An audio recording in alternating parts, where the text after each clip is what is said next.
mucho alcohol, las complicaciones que puede presentar es estenosis hepática, gastritis y ulceración. Y el más importante, a grandes dosis se puede inducir depresión del sistema nervioso central. ¿Okay? Esto puede causar alteraciones corticales, que son alteraciones motoras, sobre todo afecta al cerebelo, entonces el paciente no va a poder caminar bien. ¿Han visto esa marcha táxica que tienen los borrachitos? Y alteraciones del comportamiento, que es más que nada afectación del lóbulo frontal, y entonces presentan desinhibición y a veces tienen actitudes que normalmente no tendrían, o a veces las actitudes que normalmente tienen se exacerban.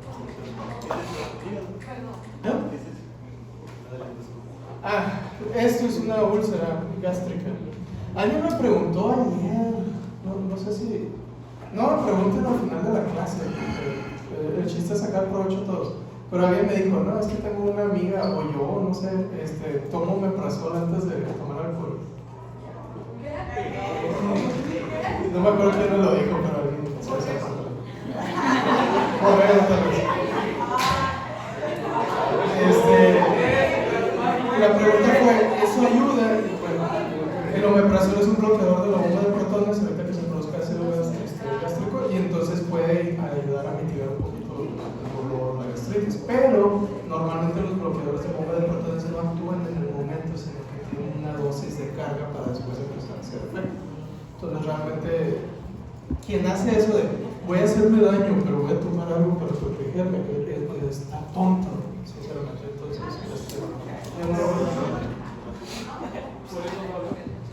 a altas dosis afecta los centros medulares inferiores, entonces va a causar depresión de los centros respiratorios, que ya lo habíamos mencionado anteriormente, y que habíamos dicho que es una razón por la cual si vamos a dar medicamentos que son depresores del sistema nervioso, pues hay que tener cuidado. ¿Por qué? Porque le pueden causar un paro respiratorio al paciente, entonces puede llegar a ser grave. De manera crónica, si tenemos una persona que está tomando constantemente alcohol, entonces el hígado pasa a uno de los órganos más afectados.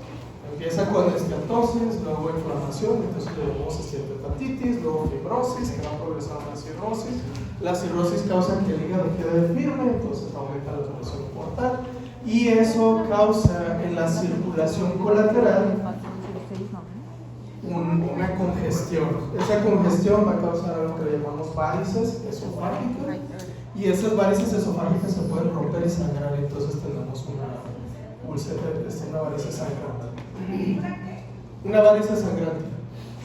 ¿Sí? Entonces, si se fijan, hay una circulación, tenemos el sistema porta y tiene una circulación colateral que va hacia el plexo venoso del esófago. Entonces se van a dilatar estas venas y en algún momento se pueden romper y sangrar, y los sangrados son muy abundantes. Entonces esa es una varices esofágica sangrante. Ahí tienen una varices esofágica, bueno, una endoscopia, y ahí se ve todo el sangrero que trae la varices y de repente, entonces está padre. Se tienen que hacer ligaduras o a veces escleroterapia y cerrar esas varices.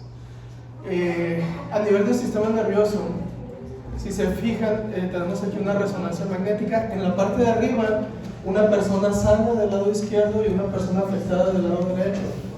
Una de las cosas que más se nota es la dilatación de los ventrículos, pero no es porque tenga hidrocefalia, sino que está teniendo disminución de la masa encefálica, y por las leyes del Monroe, por la doctrina del Monroe, si disminuye uno va a aumentar otro. ¿Cuál es el que aumenta? El hidrocefalograma. ¿Okay? Si ustedes se fijan en la corteza, también tiene atrofia cortical, aunque se ve muy poco, o sea, no es tan notoria, pero está teniendo atrofia cortical. Y luego en la imagen de abajo están viendo el cerebelo, nos estamos enfocando principalmente en el cerebelo. Entonces aquí cambiaron las cosas, el paciente sano es el que está del lado derecho y el paciente afectado está del lado izquierdo. Y si se fijan, la corteza del cerebelo está muy atrófica. Eso quiere decir que a largo plazo el paciente ya no solo va a tener manifestaciones de ataxia cuando está bajo los efectos del alcohol, sino que ya el daño está permanente y entonces va a tener problemas. ¿Okay? Otra cosa, aquí se alcanza a observar bien bonito, ¿qué está pasando en el lóbulo frontal? Comparen el lóbulo frontal con el lóbulo frontal. Desapareció. Estamos teniendo una atrofia también, hay daño. Esto es algo que cada vez se hace más patente, pero no sé si les han hablado del lóbulo frontal, que es el centro que los ayuda a controlar y tomar buenas decisiones y les da una personalidad y los ayuda a razonar y los ayuda a diferenciar de ustedes con los changos y con los animales en general. Tenía un maestro que daba una clase bien padre de estilo de vida que hablaba toda una clase de 2 horas de puro lóbulo frontal. Está bien bonito. No soy ese maestro, así que no me acuerdo. Pero era comparando el lóbulo frontal de diferentes especies y cómo es que los perros tienen más lóbulo frontal que los gatos y quiénes son más egoístas. Se dice, los gatos. No, pues son más inteligentes, nada más. Pero todo lo que ustedes hacen que afecta a su lóbulo frontal les va a afectar su personalidad, les va a afectar sus tomas de decisiones. Una de esas cosas que afecta el lóbulo frontal es el alcoholismo. También están las drogas, está la pornografía y están una serie de vicios. Todo eso va dañando el lóbulo frontal y va debilitándoles, pues podemos decir, la mente. Entonces tendríamos que cuidar mucho eso de nosotros y en nuestros pacientes también, concientizarlos de que cada una de esas cosas que están haciendo está dañando el lóbulo frontal. Y luego cuando enfrentamos situaciones difíciles no va a ser tan fácil tomar esas decisiones. Y a veces nos vamos por lo que todo el mundo hace, cuando no es algo correcto. ¿Okay? Entonces, mucho cuidado con eso. Otra cosa que va a ocurrir es que hay un desplazamiento de la tiamina y entonces una deficiencia de tiamina nos va a causar neuropatías. Entre ellas tenemos también lo que es el síndrome de Wernicke-Korsakoff. ¿Sí lo escucharon? Entonces, la parte de Wernicke vamos a tener nistagmus, oftalmoplegia, confusión ataxia y la porción de Korsakoff es una alteración de la memoria, principalmente memoria procedimental. ¿Sí? Entonces va olvidando cómo hacer ciertas cosas que anteriormente sabía hacer. Bueno, causa atrofia de la corteza cerebral, degeneración del cerebro y neuropatía óptica. ¿Cuál es la diferencia entre el síndrome y la enfermedad? Síndrome y enfermedad, fíjate, pero ahorita no me acuerdo. Así que no estoy carburando para eso. Se me están olvidando las cosas. Tener algún daño. Muy bien. Otra cosa que puede ocurrir son cardiomiopatías, insuficiencias cardíacas que pueden progresar.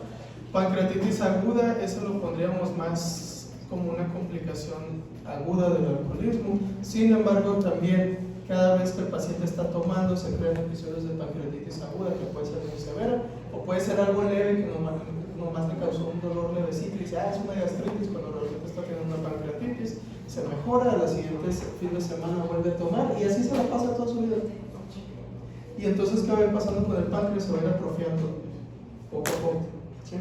Hasta que terminamos con un páncreas con insuficiencia crónica o una pancreatitis crónica. El páncreas también se fibrosa, ya no produce enzimas, ya no produce insulina, progresa diabetes, progresa síndromes de mala absorción, que luego vamos a ver, entonces varios problemas. En mujeres embarazadas va a causar el síndrome de alcohol fetal, eso lo vieron en embriología probablemente, si no lo van a ver en pedio.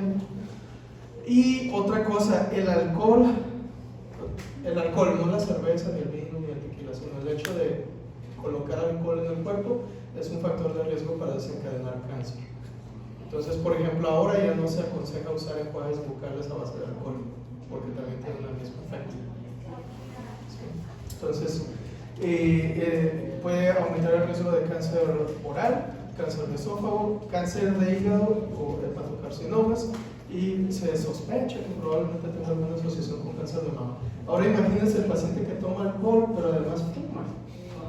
Tiene un mayor riesgo de padecer cáncer oral, ¿sí? O cáncer de esófago. Entonces, normalmente los pacientes no hacen una sola cosa, van con varios factores que van a alterar ello.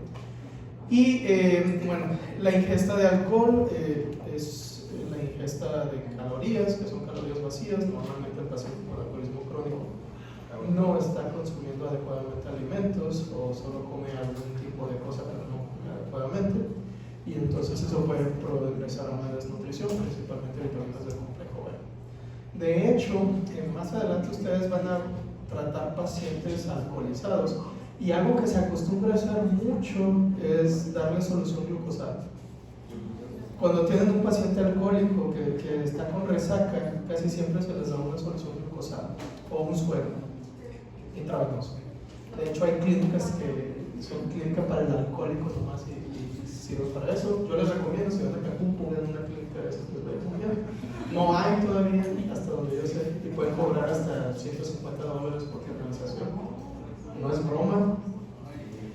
Solamente tengan en cuenta, si van a dar una solución glucosada, tienen que reponer las vitaminas del complejo B, si no el paciente puede llegar a convulsiones.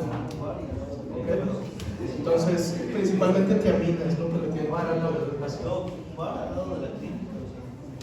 No, tú te vas a hacer una pelea, consigues un local, haces unos pots de esos que son oscuros, metes al paciente, lo canalizas, le pasas una solución fisiológica, le cobras extra por las vitaminas que le vas a poner.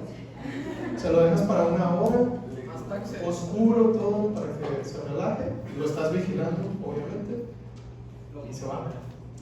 Le haces una nota, porque algunos tienen seguro, y entonces puedes cobrarles al seguro por lo que hiciste. Si es seguro, le cobras más, obviamente. Pues $220. Y los pacientes lo pagan, o sea, están felices. ¿Y por qué? Porque van para eso. Claro que les vas a decir, el alcohol es malo, tienes que no te van a hacer eso. Pero ahí está el dinero. ¿Sí? Muy bien. Bueno, aquí podemos ver el cerebelo de un paciente ya muerto. ¿Cuál es el que está afectado? Bueno. Entonces ahí estamos viendo la atrofia de la corteza del cerebelo. De hecho, lo único que tiene es sustancia blanca, no sé si se fijan, principalmente sustancia blanca. Se vuelve un poquito más hipertrófica porque las vías nerviosas se vuelven hipertróficas por la falta de corteza. Eso ocurre también en el intestino, en un síndrome de Hirschsprung.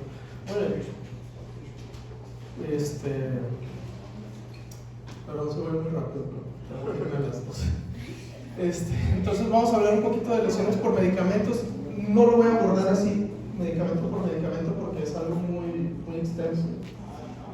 Hace poco, no sé si vieron la noticia, la FDA actualmente está sacando nuevos lineamientos, probablemente prohíba la venta libre de fluoroquinolonas y sacó una indicación de que si vas a dar fluoroquinolonas es porque el paciente tiene una infección muy grave. ¿Por qué? Porque tiene efectos adversos. Entonces tiene muchas complicaciones. Ustedes saben de que hay medicamentos que causan intoxicación, como la digoxina, por ejemplo, el ácido acetilsalicílico puede causar problemas, sobre todo en niños que tienen fiebre alta, no se le debe dar ácido acetilsalicílico, porque puede causar un síndrome que se llama síndrome de Rayet. Creo que sí, ¿ya lo vieron? ¿Ya vieron eso? Todavía no. Ok. Entonces, otra cosa es entender que hay efectos adversos que son dosis dependientes. Entonces, ustedes saben que a tal dosis se van a presentar ciertos síntomas. Les llaman efectos secundarios. Entonces, ustedes saben, mientras más le doy este medicamento, más problemas va a tener. Por ejemplo, si le doy mucha metoclopramida intravenosa rápidamente, va a empezar a tener problemas psicóticos del paciente. Pero ustedes saben que es dosis dependiente.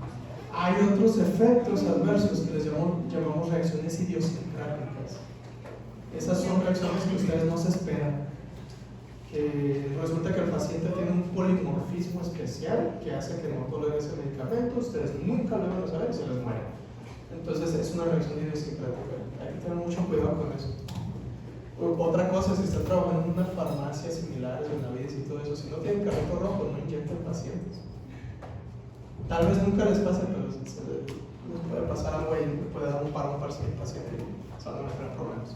Muy bien, entonces nos pueden dar discrasias sanguíneas, esto principalmente con agentes antineoplásicos, cloranfenicol es otro, anemia hemolítica, penicilina, alfa-metildopa, quinidinas.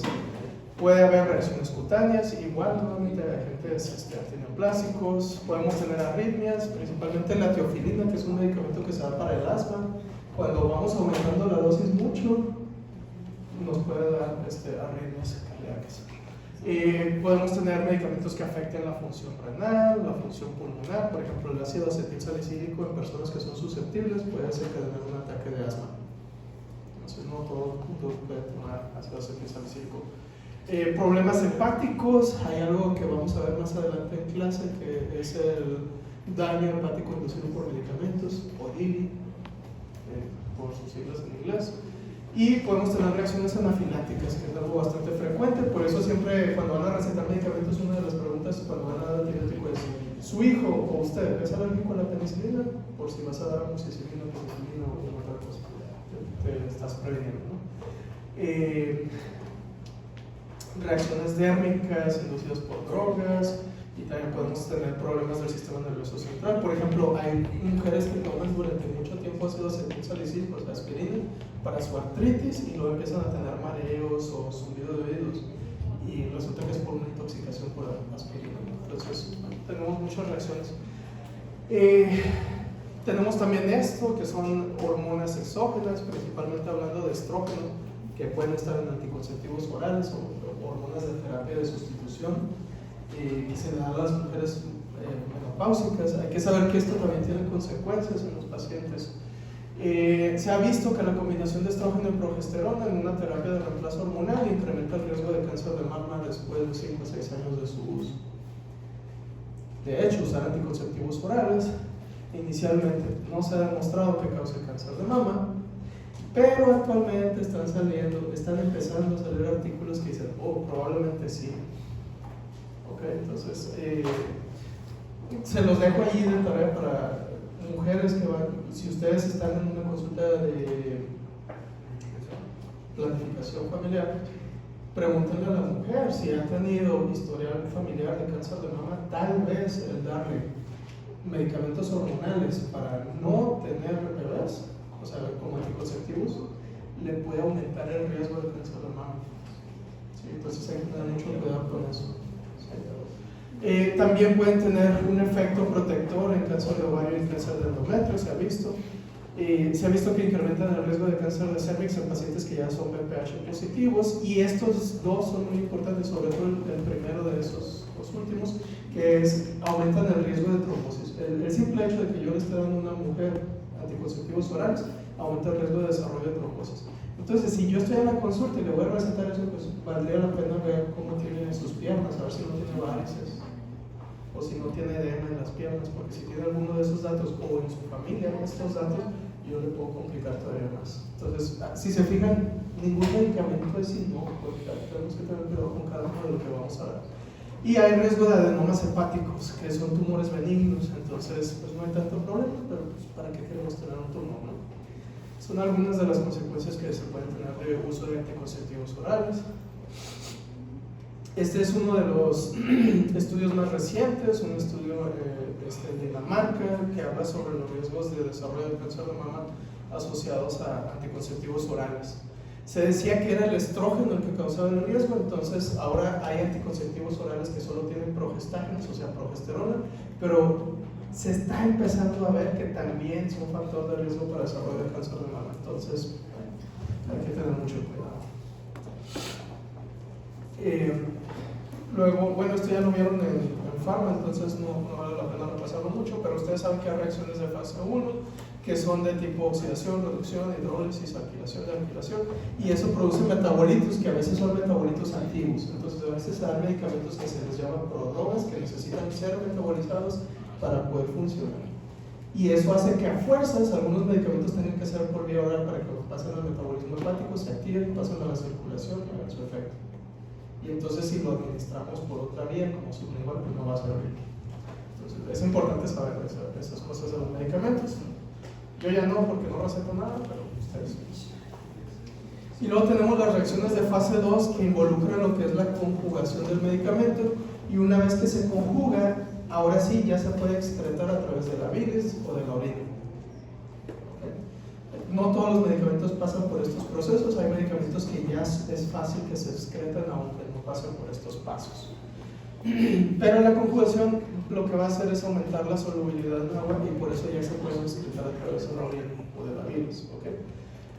Entonces, vamos a hablar de dos principales. Uno es el paracetamol o el acetaminofén, nuestro caballito de batalla, todo buen médico. Saben ustedes, es metabolizado por citocromo P450. La mayor parte del paracetamol es transformado por unas enzimas de fase 2, entonces son conjugadas y son excretadas a través de la orina. Pero un 5% del paracetamol va a pasar a metabolizarse y convertirse en NAPQ1 o N-acetil P-benzoquinoimina, que es una sustancia tóxica para las células. Entonces se necesita que ese metabolito se conjugue gracias al glutatión o al sistema de glutatión. Si no se llega a conjugar o si se acumula demasiado de este compuesto, va a empezar a causar daño a las células hepáticas. Entonces va causando toxicidad, empezando por la zona 3 y avanzando hacia las demás zonas del hígado. ¿Se acuerdan de las zonas hepáticas? Bueno, entonces, lo bueno de esto es que la ventana terapéutica es muy grande. Entonces normalmente damos paracetamol 500 miligramos al adulto. Le podemos dar 1 gramo o hasta 2 gramos de paracetamol y no le va a pasar nada porque la dosis tóxica es de 15 a 25 miligramos. 15 a 25 gramos, perdón. Entonces necesitaríamos darles todo el bote para que le vaya a pasar algo, ¿sí? Pero en niños que les damos jarabes que son azucarados para que los puedan tomar, es más fácil que el niño se tome todo el jarabe, ¿okay? Entonces generalmente las intoxicaciones por paracetamol son más frecuentes en niños que en adultos. Y ahí hay que tener cuidado. ¿Ya saben cuál es el antídoto para eso?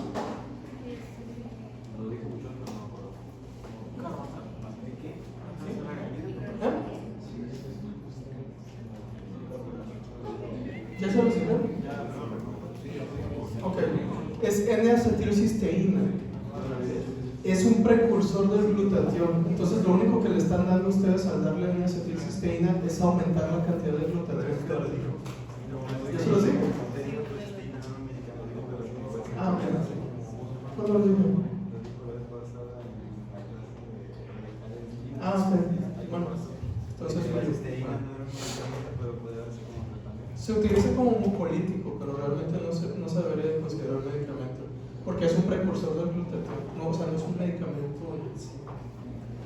Entonces, lo que va a ayudar es a tener más glutatión para poder metabolizar estos sistemas mejor, y si tenemos más glutatión, pues disminuimos la oxidación que hay o el daño oxidativo, y entonces pues no va a dar daño a los hepatocitos.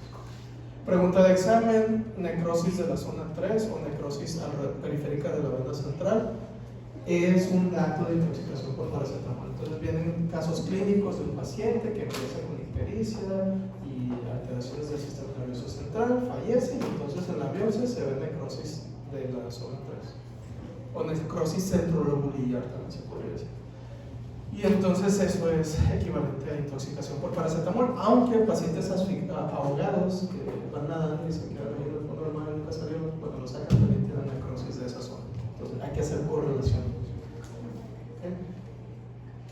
Y luego tenemos el ácido acetilsalicílico, también llamado aspirina. La historia está bien padre, pero no hay tiempo para contarlo. ¿Ya se lo saben? No. Chale, investigan. ¿Cuál es la empresa que diseñó la aspirina? Bayer, es alemana, ¿verdad? Bueno, un científico alemán hizo acetilación del ácido salicílico y consiguió el ácido acetilsalicílico. Y dijo, es muy potente, es mejor que el ácido salicílico para tratar el dolor. Entonces dijo, ¿qué más podríamos acetilar? ¿Sí lo han escuchado? No. Y luego, no me acuerdo si fue la morfina y se transformó en heroína gracias a la acetilación. El creador de la aspirina es el mismo que creó otros fármacos. Interesante, ¿no? Muy bien, entonces consecuencias que vamos a tener: puede causar acidosis metabólica. La dosis fatal es más pequeña si se fijan, entonces en niños son de 2 a 4 gramos. Normalmente no se recomienda dar ácido acetilsalicílico a niños que tienen fiebre porque puede causar síndrome de Rayet, a excepción de una enfermedad, que es la enfermedad de Kawasaki. Ahí el tratamiento es aspirina. En adultos la dosis tóxica puede ser de 10 a 30 gramos y entonces la toxicidad crónica por aspirina le vamos a llamar salicilismo. Es más frecuente en personas que consumen altas dosis de aspirina y eso lo vamos a ver en personas que tienen enfermedades reumatológicas, artritis reumatoide o cualquier otra cosa donde tienen dolor crónico y que les dan ácido salicílico. Entonces, si fíjense bien en la historia clínica, si no tiene alguna enfermedad de estas, y entonces casi siempre el caso clínico no les dice que está tomando aspirina, pero les dice un paciente con artritis reumatoide que llega a consulta y está presentando estos síntomas, cefalea, mareos, hipoacusia, etc. Y luego, ¿cuál será el medicamento que probablemente le causó esto? Aspirina. Puede llegar a progresar si la dosis es muy alta, convulsiones y coma. Luego tenemos drogas. Hablando de drogas ilegales, ¿no? Las otras también eran drogas. Entonces, vamos a hablar un poquito no de los efectos de la droga en sí, sino complicaciones por usar drogas en general. Entonces, si usamos drogas intravenosas, una de las complicaciones más frecuentes es que puede haber infecciones. ¿Sí? Simplemente de que no se haga una limpieza adecuada, hay estafilococos aureus y otras bacterias saprofíticas, y entonces se inyecta y al entrar la aguja va arrastrando las bacterias. La principal va a ser el estafilococos aureus casi siempre. Entonces, una de las principales complicaciones, una de las más frecuentes, va a ser infección por microorganismos que son arrastrados por una mala técnica de higiene. Entonces, si tienen pacientes drogadictos, enséñenles cómo drogarse de manera segura. Creo que tengo imágenes. Estos son algunas lesiones que son tromboflebitis y abscesos. Entonces ustedes pueden ver cómo los pacientes tienen lesiones. Si se fijan, está eritematoso en todo el recorrido de la vena. ¿Sí? Entonces sí son, o así. Muy bien. Eso es una tromboflebitis. Es inflamación de la vena. Otra cosa que puede ocurrir es que haya una endocarditis bacteriana o que estas bacterias estén en la sangre y se alojen en diferentes sitios. Se pueden alojar principalmente en los pulmones o en el corazón, en las válvulas cardíacas. Entonces puede causar endocarditis, que es el hecho de tener colonias bacterianas en las válvulas cardíacas. Otros son abscesos pulmonares, o en los riñones, o en el cerebro, meningitis, osteomielitis, aneurismas, etc. Es pregunta de examen.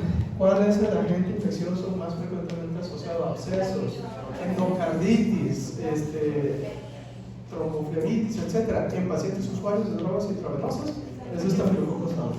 ¿Okay? Esa es una pregunta de cajón, de que va a venir porque va a venir. ¿Okay? Otro problema que hay es que a veces el dealer no es honesto y entonces les diluye las drogas con talco.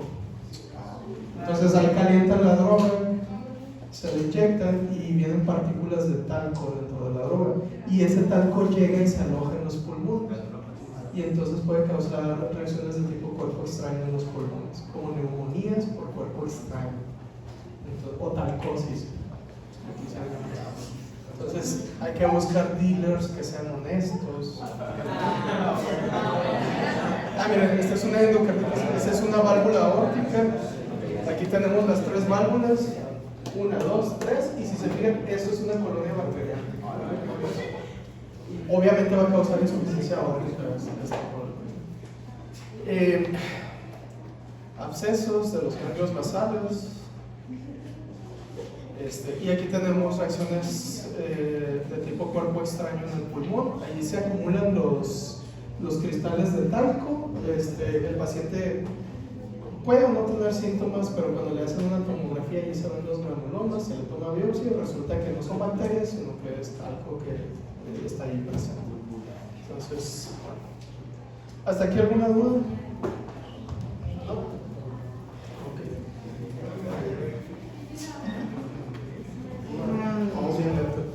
Vamos a intentar darle más velocidad a esto.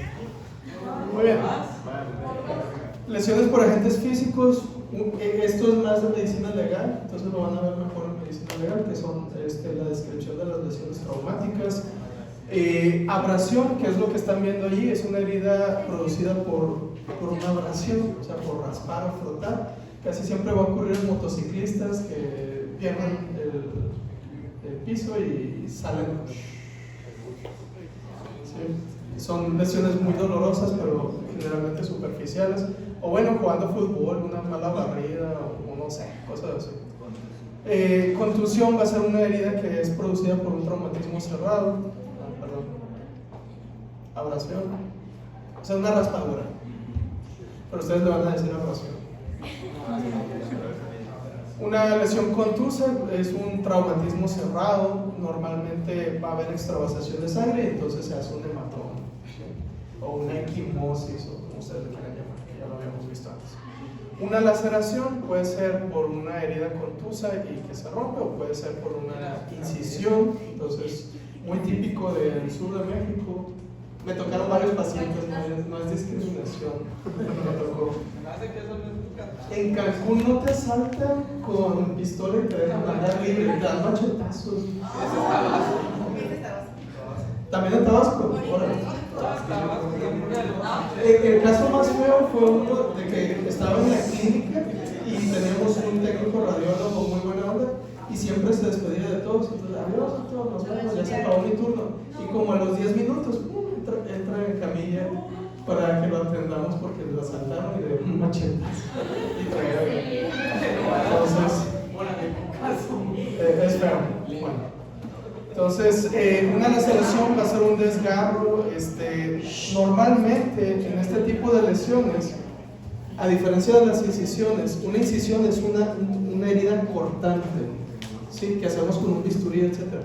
Pero estas laceraciones puede ser un batazo, una pedrada, cosas así. Y si se fijan, aquí tenemos todavía vasos sanguíneos que están conectando. ¿Sí? Entonces, no hay una disrupción total del tejido.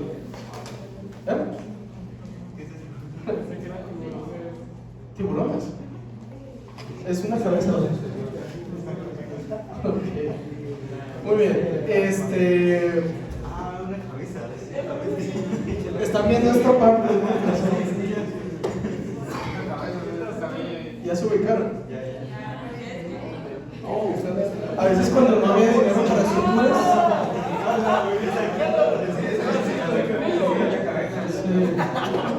¿Qué estaban viendo? El espacio. Se malmaneja.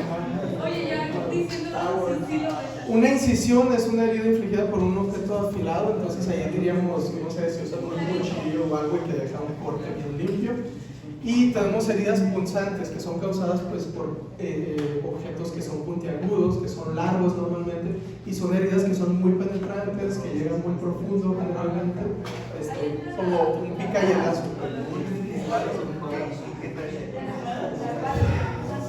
En un disparo.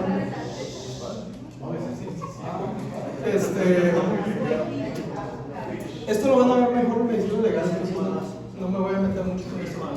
Pero en medicina legal se puede estimar a qué distancia te dispararon, cuál es el orificio de entrada, cuál es el de salida. Normalmente el orificio de entrada es un orificio redondo con la forma del proyectil que atravesó. Sí. Y el orificio de salida tiene mucha tendencia a abrir los bordes y dejar como una estrellita.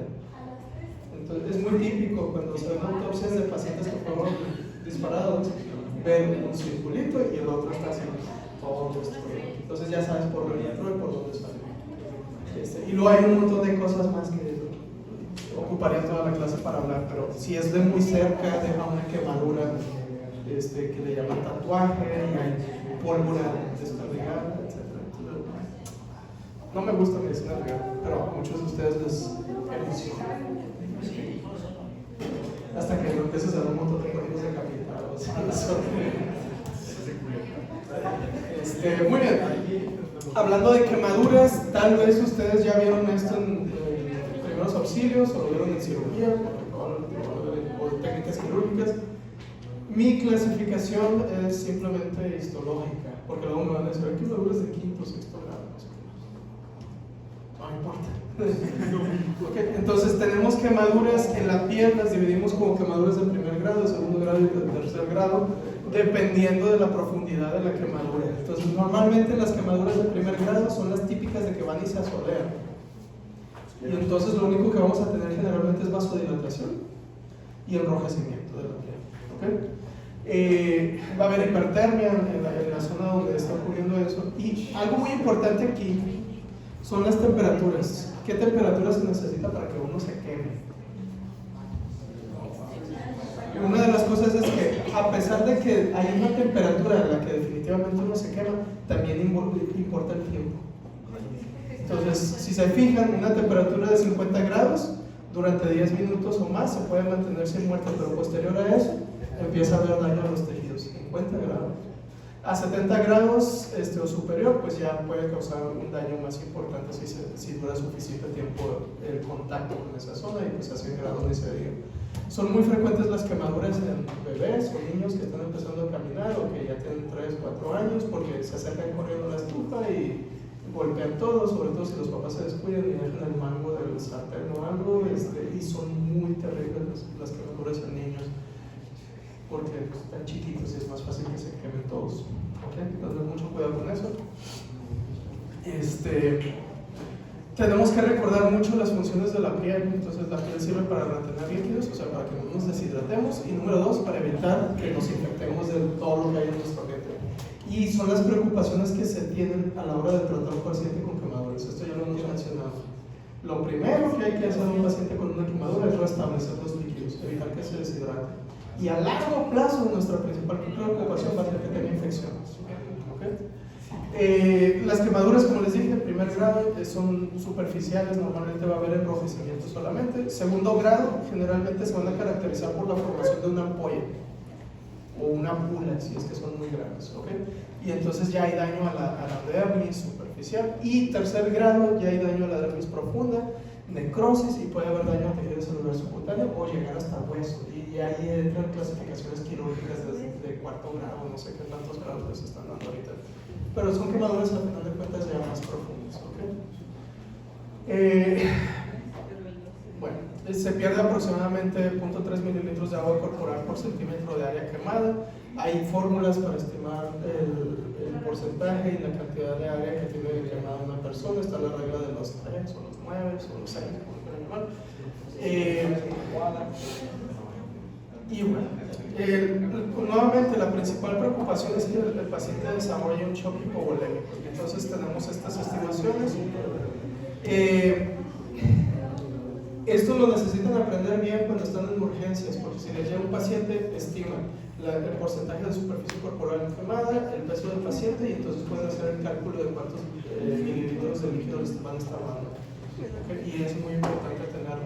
Ahora, otra cosa a considerar, que lo mencionaron en el Congreso de Urgencias: cuando tienen un paciente con quemaduras hay que evaluarlo constantemente, porque a pesar de que tú lo ves cuando te llega a urgencias y tal vez trae una quemadura en una zona, conforme pasa el tiempo se hace evidente que trae quemaduras en más lugares. Eso me tocó a mí cuando estaba en el internado. Tuvimos un paciente que estaba limpiando una pipa por dentro de gasolina y por fuera a alguien se le ocurrió soldar.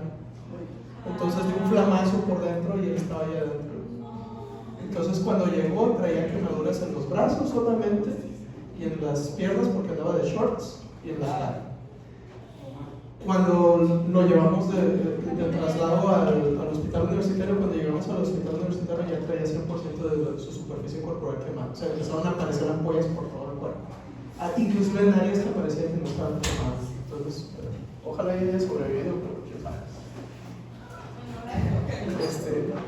Otro tipo de heridas son las heridas por inhalación. Por ejemplo, este paciente que les digo, o personas que están en incendios pueden aspirar vapores muy calientes y ese vapor caliente puede dañar el tracto respiratorio. ¿Okay? Entonces, no solo nos vamos a preocupar por la piel, sino también puede causar problemas y un síndrome de distrés respiratorio en pacientes que están en incendios. Esta otra quemadura es una quemadura eléctrica. Ahí están viendo el sitio de entrada. Generalmente va a haber un sitio de salida. Y algunas veces esta se ve muy llamativa, ¿no? Hay mucha necrosis de los tejidos, pero en algunas otras ocasiones se ve muy leve, como una zona sola del dedo carbonizado y en el pie otra chiquita. y entonces uno dice, no tiene nada el paciente, solo aquí y acá. Pero hay que recordar que la corriente pasó por todo su cuerpo.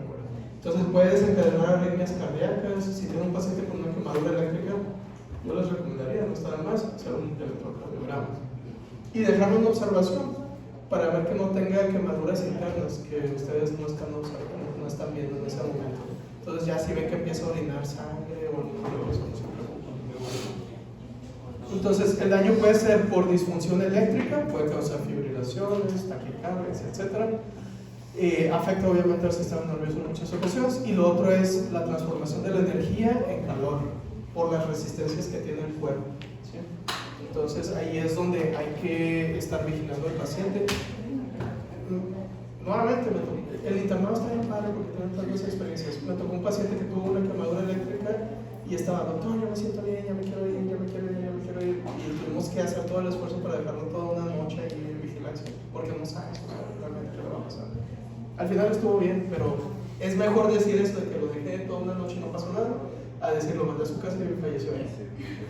Entonces, muy importante eso. Hay que revisar bien a estos pacientes, algo que les dijo la doctora Alba, mi compañera de clases, les dijo que hay que encuerar al paciente. Y realmente en toda consulta que es de medicina general también se debería de encuerar. ¿Sí? Por ejemplo, si tienen un paciente y les dice, es que tengo un lunar aquí, bueno, tienes el lunar aquí, pero hay que revisar todo lo demás. ¿Sí? Entonces, eso sería realmente una verdadera consulta. Y con estos pacientes igual, aunque les diga que solo les duele ahí y acá, hay que buscar otras vías de salida. Bueno, si se fijan, las vías de entrada están ahí en los dedos, se ve una lesión pequeña, armonizada, y en el pie, pues ahí tiene otra que es la salida. La eléctrica, ¿no? Sí, quemaduras eléctricas. Otro problema son los cambios por calor. No les voy a preguntar de esto en el examen de calor. Yo creo, pero hay que mencionarlo. Entonces puede haber calambres por calor, tal vez alguno de ustedes los ha experimentado si viven en algún lugar muy caliente y hicieron ejercicio en algún momento. Puede haber agotamiento por calor, generalmente ocurre en personas que trabajan en el campo. Es muy frecuente en Sonora, gente que vive del sur de México y se puede trabajar en el campo. Todo el mundo se va a descansar al mediodía porque hace un calor horrible y esas personas quieren seguir trabajando. Y luego se empiezan a sentir bien cansadas y luego ya no pueden caminar y se van. Pueden llegar a colapsar. También tenemos lo que es el golpe de calor. Eso está muy asociado a lo que es el agotamiento por calor, pero en los pacientes ya tienen fiebre, entonces les toman la temperatura y está muy elevada. Bueno. Y lo último va a ser la hipertermia maligna. Esta es una condición que se desencadena por la administración de anestesia. Entonces la doctora Yamara Muchón les puede explicar un poquito más. Se ha visto que hay personas que tienen una mutación, un polimorfismo, que es un gen que es RYR1, que cuando se les va administrando, no me acuerdo cuál de los gases que se dan para la anestesia, para un inductor de anestesia, estos pacientes empiezan a elevar la temperatura inmediatamente, convulsionan y se mueren. Eso es algo muy peligroso que puede llegar a pasar. Entonces la tasa de mortalidad, si no les damos tratamiento, es alrededor del 80% de las personas que van a estar muriendo. Otro tipo de lesiones son las que son causadas por hipotermia. ¿Habían visto esa caricatura? Sí. De Chili Willy. Claro. Se me hacía bien gracioso, un pingüino que le daba frío. Muy bien. Este es otro tipo de problemas que pasa más en los extremos del planeta. Entonces aquí, a menos que estén en Chihuahua, podrían enfrentar este problema, pero son problemas por disminución de la temperatura. Afecta principalmente a personas alcohólicas o que viven sin hogar o personas que tienen ropa mojada o que... Mucha gente que tiene frío suele tomar alcohol porque dice que eso les da más calorcito, un tequilita para sentir calor. Realmente lo que causa es vasodilatación periférica y aumenta la pérdida de calor. Entonces, las zonas por las que perdemos calor, manos, orejas, pies, deberían de estar bien tapadas para no perder energía por esas zonas. Hacen cada cosa. Si la temperatura del cuerpo baja por debajo de los 32 grados centígrados, entonces el paciente puede quedar inconsciente. ¿Sí? La temperatura corporal, no la del ambiente, obviamente, ¿no? Y Otra cosa que puede ocurrir son quemaduras por el frío o el que le llaman frostbite. ¿Sí? No es frecuente aquí en México, entonces es muy raro que se vayan a enfrentar a eso, ni siquiera en Chihuahua, pero pasa en lugares como Canadá. Gente que vive sin hogar y hace mucho frío y de repente lo que ocurre es que ¿qué va a hacer el cuerpo cuando hace mucho frío? Redirigir toda la energía a las zonas vitales. ¿Sí? Entonces, ¿qué es lo que menos le importa al cuerpo para sobrevivir? Las extremidades. ¿Sí? Entonces, donde se pierde más calor, deja de haber circulación sanguínea. Eso va a causar que disminuya la temperatura y entonces esas zonas se congelan primero. Nariz, orejas y manos y pies, ¿sí? Principalmente. ¿Okay? Entonces, bueno, en casos muy extremos, el agua que hay en los tejidos se va a congelar. Cuando se congela, ¿qué pasa con el líquido? Se expande y rompe la célula. Y entonces, pues ya ese tejido se muere. En fin. Otro agente es la radiación ionizante, es un agente físico. Estamos expuestos constantemente a radiación de diferentes tipos. Aquí me voy a concentrar más a la radiación ionizante, que es un tipo especial de radiación, pero tenemos otros tipos de radiación. Y está muy de moda ahorita, por ejemplo, decir que los microondas causan cáncer. No. Pero ahorita vamos a hablar un poco más de eso. Entonces, hay un espectro que es el espectro electromagnético. Tal vez lo habrán visto en las clases de física o en algún video de YouTube. Y entonces las ondas electromagnéticas se mueven a diferente frecuencia, modulan a diferente frecuencia. Y hay ondas electromagnéticas muy amplias que a veces miden kilómetros de amplitud. Esas va a ser muy raro que afecten nuestro ADN porque nuestro ADN es muy pequeño, entonces no lo van a tocar. ¿Sí? Esas son las ondas de radio, ¿sí? Las que están hasta allá. ¿Sí? Luego vamos avanzando y tenemos microondas, que son ondas de una frecuencia más pequeña. Esas pueden aumentar la temperatura de los tejidos si se expone uno directamente a ellas, pero no es una radiación ionizante, entonces no induce mutaciones del ADN. Lo que puede causar es daño por calor o por inflamación, si es que nos expusiéramos a ellas, pero normalmente uno no se mete al microondas, ¿no? Entonces lo que podríamos sentir si pudiéramos entrar a un microondas va a ser calor, ¿sí? Pero no nos va a inducir cáncer directamente, aunque esa inflamación constante sí pudiera llegar a causar cáncer. Ahora, los microondas tienen una protección para que no salgan las ondas de microondas del microondas, ¿okay? Luego pasamos a la radiación infrarroja. Esa inclusive se usa para terapias. Entonces, si han ido a rehabilitación, a veces les ponen luz infrarroja para mejorar lesiones articulares, etc. Y luego pasamos al espectro de luz visible. Sigue siendo electromagnetismo, o sea, sigue siendo ondas electromagnéticas.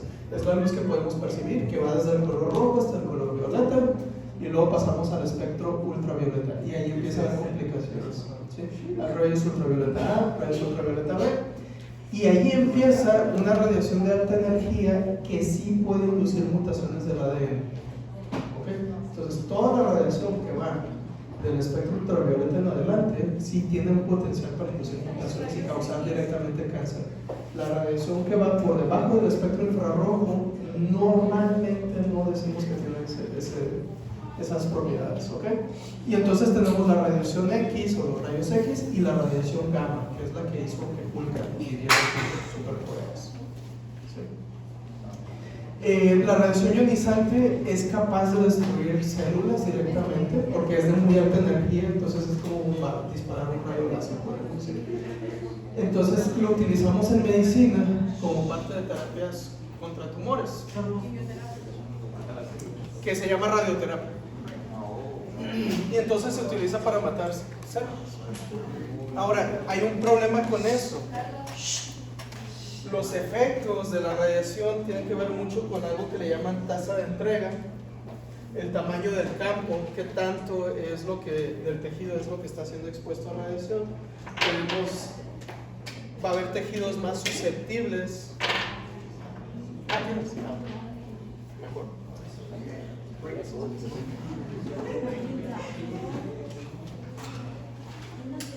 Si hay un tejido que le llega menos oxígeno va a ser más susceptible a daño.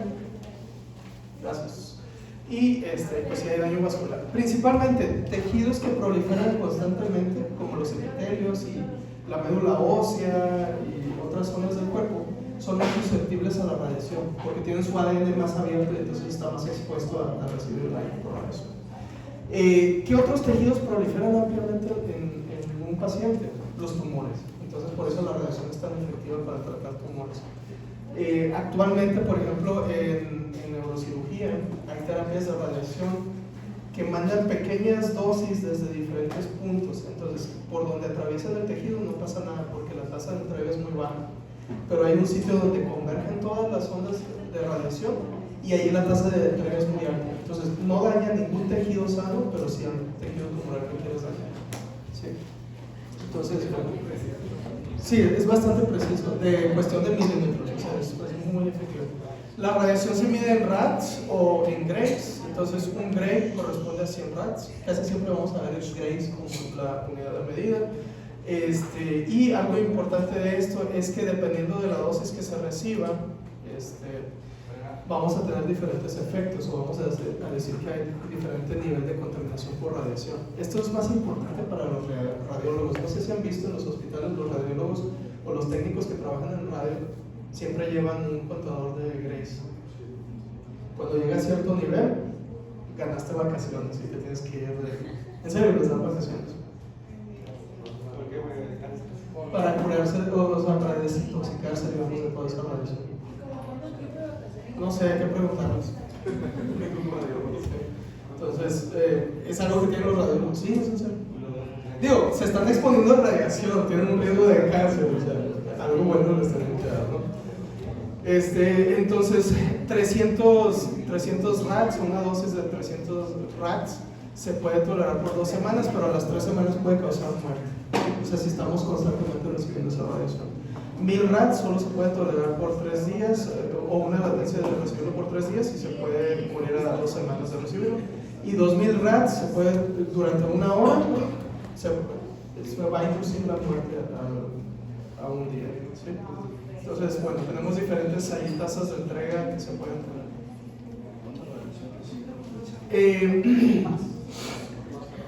Puede causar diferentes problemas.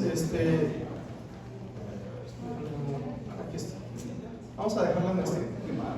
Puede causar diferentes cánceres dependiendo del sitio donde se recibe radiación. Entonces, muchas veces, por ejemplo, tengo una paciente con cáncer de mama y uno de las terapias que se da es radioterapia. O tengo una paciente con cáncer de cervix y uno de los tratamientos es radioterapia. Pero hay que explicarle al paciente que esa radiación puede inducir que aparezcan otros cánceres. ¿Okay? Entonces, lo que estás usando para tratar un cáncer puede causar otro cáncer. Hay que tener mucho cuidado con eso. Los médicos que se encargan de esto, que son médicos radiooncólogos, tienen que calcular las dosis, las tasas de entrega, tienen que saber muy bien de esto para poder darle al paciente la dosis adecuada de radiación para matar el cáncer, pero que no la dé cáncer. Entonces, son muy bien pagados estos médicos, estos especialistas, pero están en un riesgo muy alto de demanda, porque casi siempre cuando el paciente resulta que le aparece otro cáncer, quiere demandar a alguien. Entonces, pero muy bien pagados. Y muy bien pagados. Entonces, hay algunos radiólogos que hacen procedimientos, ellos están expuestos a mayor dosis de radiación. Por ejemplo, los que hacen fluoroscopías, hay radiografías con arco en cel, que ahí también están traumatólogos interviniendo, o algunos otros procedimientos que ustedes han visto, radiografías donde hacen un tramo de bario y se ve cómo va avanzando el material radiopaco. Esos doctores están más sometidos a radiación, entonces tienen mayor riesgo todavía de problemas.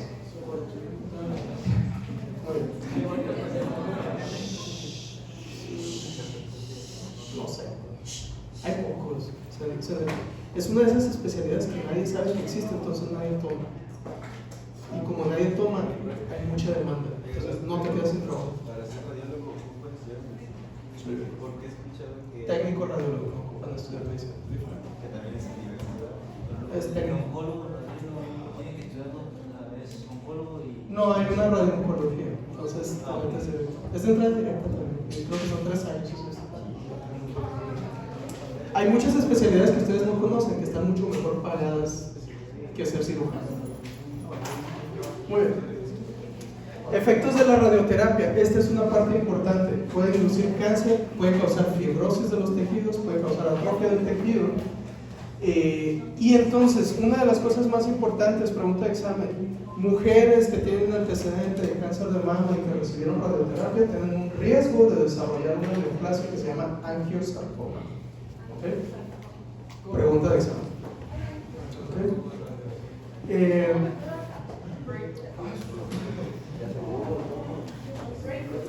Ok, me quedan 6 minutos. Les dije que ya. Entonces,